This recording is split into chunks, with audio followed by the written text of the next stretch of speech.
to talk about what happens when we sexually interlock with too many people. Now, this is coming up more and more on planet Earth. I feel a lot of people are beginning to recognize that mindless sex or having a lot of sexual partners is actually confusing their energy. Okay. When I mean confusing your energy, it can dull your creativity. It can invite in a lot of miscellaneous energy that you just don't need. And overall, it for a lot of people, they're experiencing almost unnecessary burdens. Now, these unnecessary burdens can be psychological, it could be mental, emotional, even physical, sexual. So, what's going on right now is that we are having a major wake up call when it comes to our culture of sex. Okay, so I live in the Western culture. So, Western culture, uh, um, there's definitely a lot of talk or about, well, not so much talk about sex. We don't really talk about it, but we do like to to do it in a way that we're not really aware of what we're doing because we don't talk about it. We don't really, in high school or college, we don't really, even our parents and teachers, nobody really sits down with us and really talks to us how we can have deeper sex or how we can have fulfilling sex or how can we have sacred sexuality. We don't really talk about it. It's very taboo to talk about sex because we, especially in the United States of America, we all come from this, we can say sex is something to be ashamed of. Okay, so we all have this inner sexual shame. Okay, we feel almost, some people feel very embarrassed to have sex. So we have this sexual shame that we're trying to move out of, but at the same time we're not open or available to really talk about sex in school, in even in our household. So what's happening is that we don't understand the power that sex has, not only on like a physical level, but also psychologically, emotionally, and mentally, energetically. We don't really view sex as a emergence with another person's psyche, with their mental, emotional, and energetic field. We just see sex as more of a pleasure, more of an excitement. And sex is very much, it's excitement. There's a lot of passion, but that's not only that is there. So sex is not just excitement, it's not just passion, it's also you are merging yourself with this person. So I see a lot of people, men and women, who have a lot of this mindless sex, and they're very confused. And actually, that confusion can lead to a lot of low self-worth, and the way that we can create ties and cords with people that are unnecessary. And those ties and cords we have with people can actually, for some, it can lead us down a path that we don't necessarily need to be going down. That could have been prevented if we really cherished and saw our sexuality as sacred. So in the practice of sacred sexuality, it's more so we are wanting to experience reciprocity with a partner. We're wanting to experience not just a pleasure or just a temporary excitement. We're wanting to experience a deep fondness, a deep admiration, we want to marvel at this person. But in order for us to really marvel at this person, at this union, is that we have to know them. So the thing about the mindless sex culture that's going on right now is that we don't really know people, and especially with the technology world where everybody's meeting on Tinder and Instagram and nobody's actually really meeting like in the old days where you would meet people at a college party, or you would meet people in your community, you meet people just out and about. and you would, a lot of times you would be seeing them many times just as friends or acquaintances before you would even start to hang out and go to a pumpkin patch or go to the waterfall, these sort of activities. Now we don't know how to talk to each other. We don't know how to express ourselves anymore. So what's happening is the lack of expression is we're creating these cords, these sexual interlocks with people, and a lot of us, we don't even know these people. We say that we know these people because we've talked to them online, or we've did Skyping or some sort of way, some sort of communication via text or something, but we don't actually know them. And I think that's the greatest unfulfillment, is to have this exciting passion, but then after to lay beside them and realize I don't even know this person, and I don't even feel anything for this person. So I feel like that's a great wake-up call a lot of people are having, and the way that we keep doing it more and more because we really yearn. We yearn for connection. We yearn for intimacy.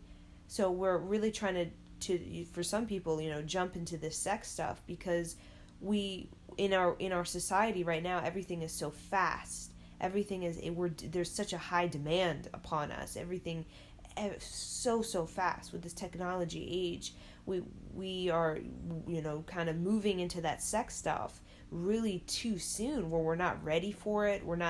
We haven't really developed trust or friendship, or we don't really feel safe or even comfortable to do it, but we're just kind of jumping into it because we want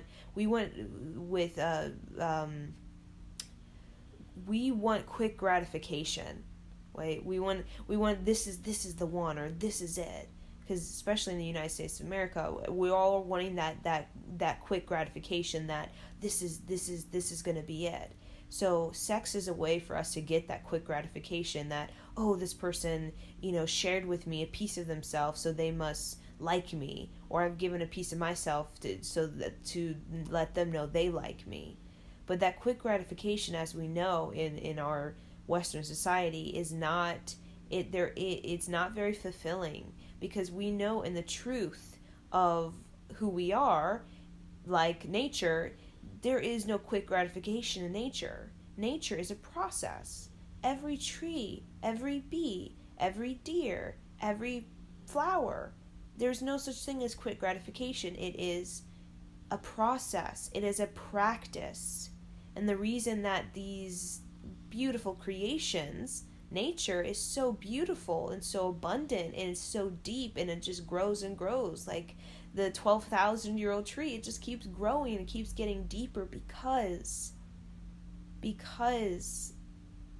it is steady, because it is intimate with nature. It's intimate with the soil. It's intimate with the sun. It's intimate with the other organisms, the other species. If I'm a tree, I'm very much steady. So I see with the sex, a lot of times this mindless sex is a lot of anxiousness. There's a lot of restlessness behind it, where we want to feel connection. We want to feel we want to feel that somebody understands us. But when we do it the sex way, it's more so we are inviting in an energy that all the way. So we need to ask, do I want to invite this person all the way into my energy? Because even one time of sex with someone, you can invite them all the way into your energy. So you really have to think about it. Do I want to invite this person all the way into my energy? I'm meaning not just sexually, I'm talking about psychologically, mentally, emotionally, energetically, creatively. And is this person going to take away from me? Or is this person going to raise my self-worth? Right? And anything that raises our self-worth is always something that's sacred. Nothing that is cheap will raise our self-worth, because we are not cheap. Right? A cheap, like, whatever it is that it feels like it's cheap, or it feels like we didn't have to earn anything.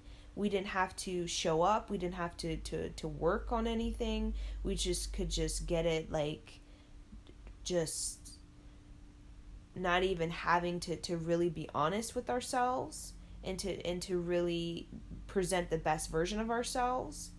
That's usually the interlock that is going to, can even block us from actually receiving what we call a higher self-worth, a noble sort of sacred identity when it comes to relationship. Because relationship, when we look at the fulfillment of relationship, the fulfillment of relationship is very noble in the way that it challenges us to be the best version of ourselves. It challenges us to go deeper. It challenges us to get more honest. It challenges us to get more in the rhythm of who we truly are, and to eliminate as all the masks and facades as possible. So when we are, a lot of times I see people who are, they're literally having mindless sex or participating in sex out of narcissism or selfishness, right? Narcissism as in, I'm trying to please my friends, my family, you name it. Or it could be selfishness as, I'm just trying to please myself. That doesn't work, because sex is emergence. So you can't, the whole thing is, sex with benefits, and, no strings attached, no emotions involved, just pure, like, I just want some hot steamy night and you want a hot, that doesn't work, because we are sensitive creatures. So even if we feel like we're not sensitive, or if we're numb, that stuff goes somewhere. It might not go in our conscious mind, but it surely will go in our unconscious and subconscious. And that stuff will come up. Maybe not today, tomorrow, but it will become a load that needs to be alleviated. So that load of the energies, like I call it, we can collect like almost debris from all these people. And then we think about them a lot. And that's the one thing though. Like when we do merge our energies with somebody that we're not supposed to be merging our energy with, when we think of them, we start to feel sad. Or in the way we think of them, and we feel like something's being taken away from us. We feel confused, right? We feel like we're holding a space in our mind or in our heart for a connection that really, when we look at it from an honest, authentic view, did not nourish us, did not nurture or care for our energy, but more so was very destructive, and it pulled at our energy, almost took something from our energy, right? So if we have a lot of those connections in our space, it's almost like we have no space left to really invite in the meaningful connections that are actually going to nurture, care, and nourish us, that are going to build us up rather than kind of, sort of interfere. So that's the one thing I see with some people in their psyche, is they almost like they have interference. And the interference shows up as a memory. It shows up as, like, we are sensitive. So there are men that I've seen that literally, they weren't even relationships with these memories. They were just some sort of, sexual thing.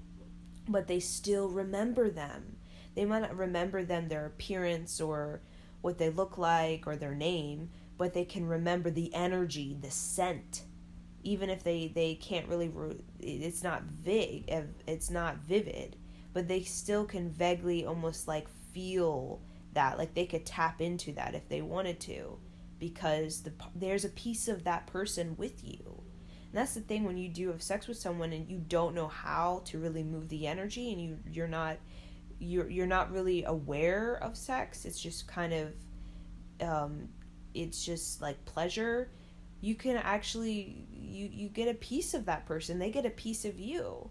So when sex becomes sacred, you're basically setting up boundaries and saying, I'm only going to share my energy with somebody who's actually going to see me as sacred, and who's going to want to cherish and preserve, and somebody who's not going to take the piece of part of me and try to interfere and toy with me and kind of invite in, like I don't want to invite in something that's going to take away from my creativity, that's going to make me feel less, right? So sometimes in the moment when we, have the quick gratification, we feel so good. We've had sex with the hottest woman in the all of the women. But then after, usually we feel less. Right? We feel really less about ourselves because we know what we really yearn for is heart to heart communication.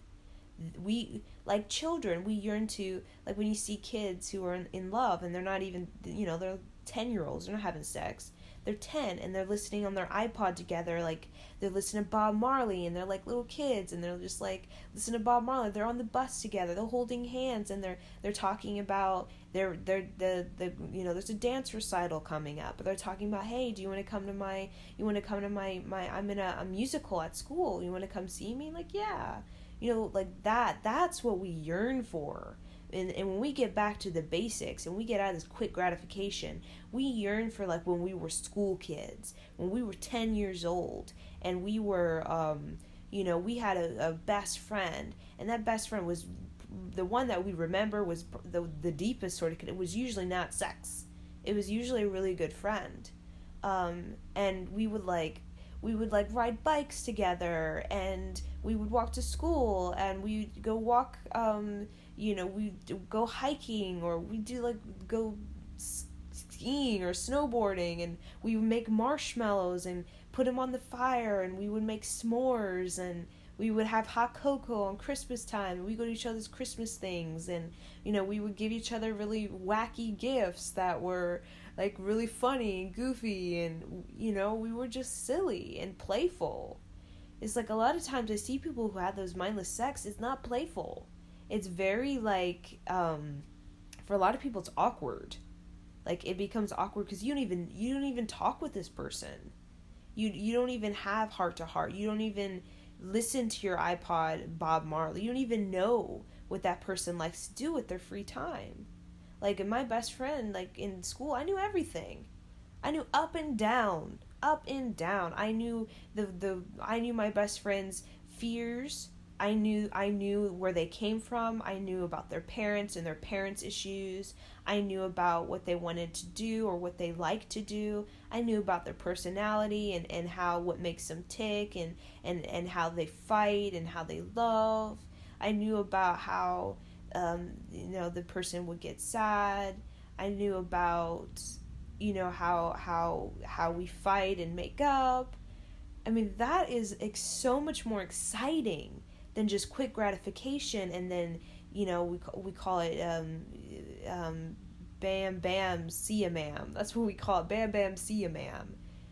And that's so unfulfilling, because there is no friendship, there is no intimacy, there is no connection, there is no community. We want a sense of community with the people that we have around us. But the thing is, when we have these sexual interlocks, we are getting the chords, but we're not getting meaningful chords. We're getting tied up and we're getting a memory. The scent, the pheromone is lingering around, but we're not actually getting a memory that's actually worth something. It's almost like we have a bunch of memories of these hot, steamy sex interlocks, but then these memories don't lead anywhere. It's not a memory of like something that's actually really gave to us and really built us up, and a memory that really was like deep friendship. Like, I'll never forget the memories of when I was a child and with my best friend. Never forget those memories, because they were so meaningful. They were so special. They were so rare, and they were so sacred. And these memories are just going on the park and like talking about just talking, right? And there was no sort of facade. There was no sort of, games of I'm, narcissism or selfishness, or I'm trying to get you to like me and get a quick gratification that we're meant to be, but then confused. It was like simple. So a lot of times this mindless sex, it's very restless and becomes very reckless for a lot of people, even with children being born and such things of that kind of a lot of times happens out of that. And I can just see in these men and in these women that these connections, it's almost like it wasn't necessary, right? It wasn't necessary, but it became necessary because we just didn't have enough self-worth to say no. Like, if I'm gonna have a long-term sort of cord with somebody, I want it to be something that's really gonna, it's gonna be meaningful in the way that it gives me friendship. It gives me community. And community is about, I'm inspired. I'm inspired by you. I'm inspired by our conversations. I feel connection. I feel soulful around you. Like, you soulful. I'm soulful. I feel like I can be the best version of myself. You feel like you could be the best version of yourself. We have like interests. We support each other's dreams. We're trying to mutually, we are both committed to really building each other up. Like, a lot of times I see people having sex, and there is these people, the people I have sex with, the mindless sex, they don't want to build you up. They don't even want to build themselves up, right? They feel that they're so unworthy to actually to be worthy, so unworthy to actually receive a partnership that builds them up.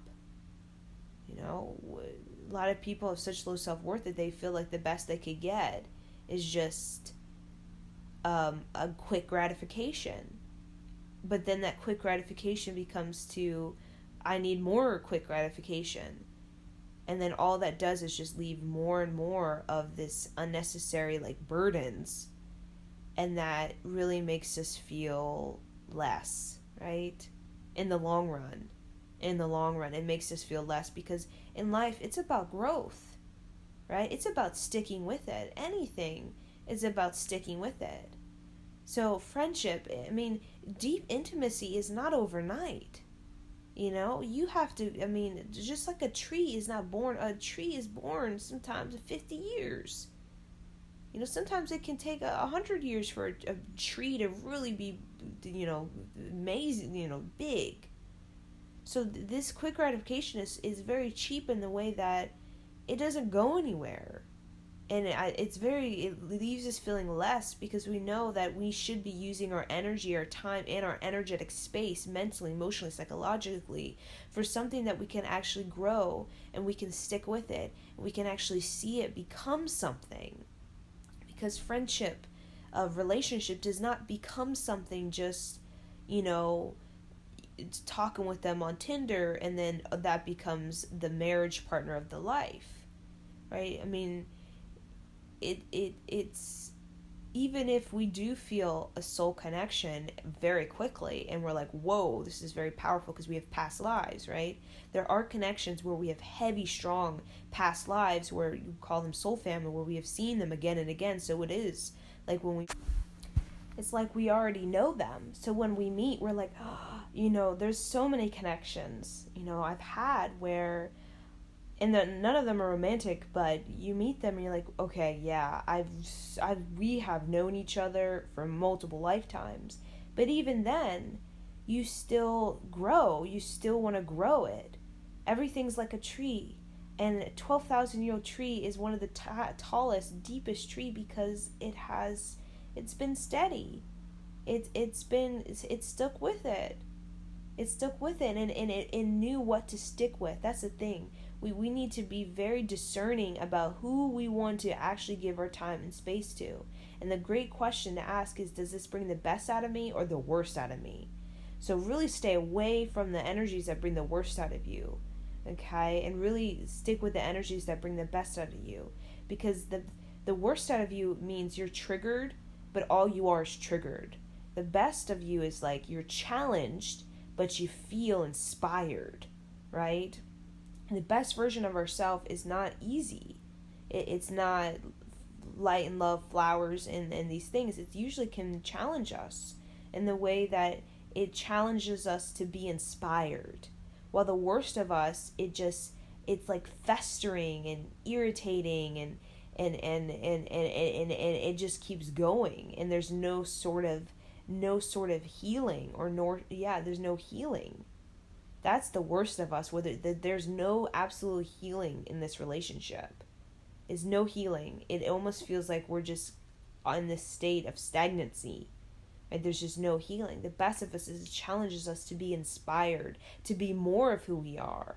And the great challenge is that it's uncomfortable to be more of who we are, to be authentic and to be honest when culturally we're taught to not be those things.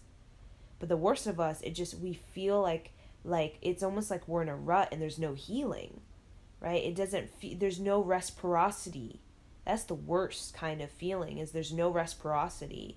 There's no expression of inspiration. Then there's no expression of community with this person. And the worst of us, usually it feels very much like we feel like we can't soar. We feel like it's not supported for us to soar. It's not supportive for us to really open our hearts and to go deeper and to be more of who we are and be more authentic. But the best of ourselves, it challenges us to be more, to believe in our vision, to go with what really is our joy, not away from our joy. So when we have sex, we really need to think, do I want to invite this person into me? Do I really want to give a part of myself to this person? Do I want to take a part of them with me and carry it with me, psychologically, mentally, or emotionally? Because we're all sensitive.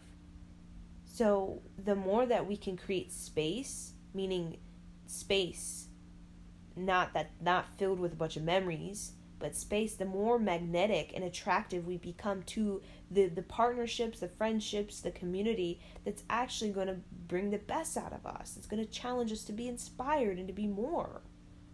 But when our space is just full of all these memories, a lot of times we are just confused and we think so less and that I'm not good enough, that all we think is that we're the best we could get is quick gratification. And then that, all it does is it never goes anywhere. It becomes one quick gratification out of another and another, but none of it actually leads to something steady and something solid and something meaningful, because meaning is philosophy, and philosophy is not made overnight. Philosophy is like Lao.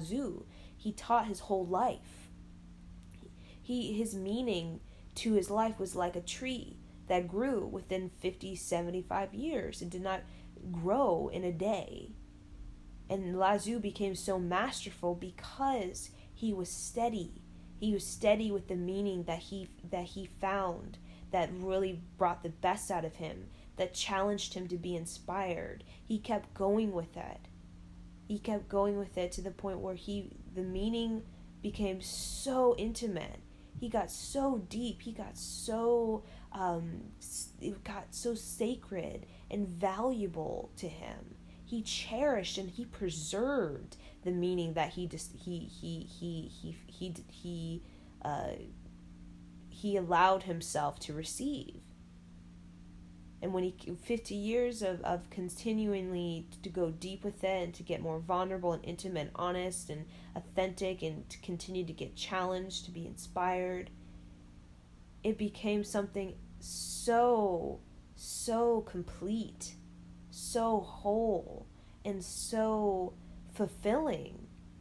Like that tree, that 12,000-year-old tree. It's so fulfilling because it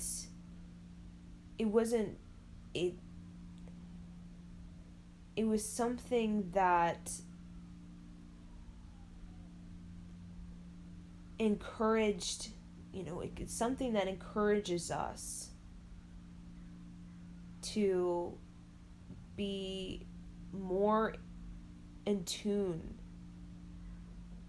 with our clarity. And the one thing about these sexual interlocks, these mindless sex, is a lot of these people have no clarity. I can see them. They're very confused about what they want, and there's all this drama that's very unnecessary.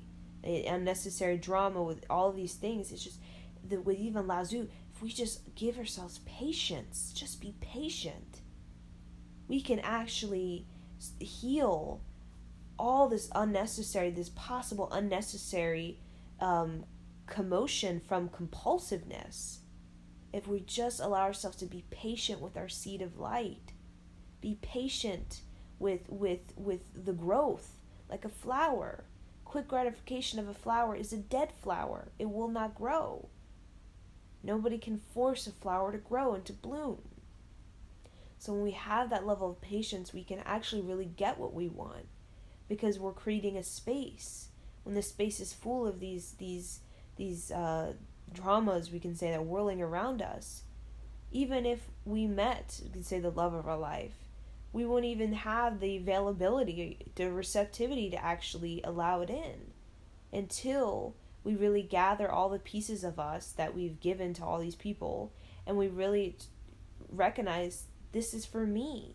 This is for me, and if I share this, I'm not sharing it for it to be taken away from me. I'm sharing it because I really want to be, I want it to be,